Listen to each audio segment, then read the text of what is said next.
বিকেলবেলা দোকান নিয়ে বেরোনোর সময় দেখি গাড়ির মধ্যে কুকুর বসে। এটা কি ধরনের জিনিস?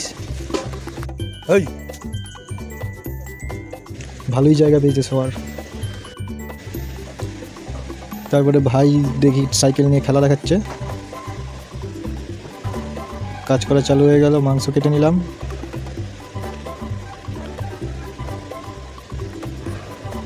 চর্বিগুলোকে আলাদা করে ফেলে দিই।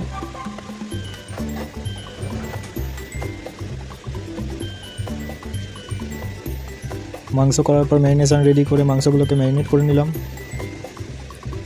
এটাকে এবার ফ্রিজে ঢুকিয়ে দিতে হবে। তারপরে দোকানে গিয়ে উনুন ধরিয়ে নেওয়া হলো। এবার সব মশলা পালিয়ে যাবে। কিছু মাল রেডি হলো, আমি ভরে রেখে দিলাম শিকের মধ্যে। বাবা এদিকে ছাতা লাগাচ্ছে, অন্যদিকে মোমো বসানো হয়ে গেছে।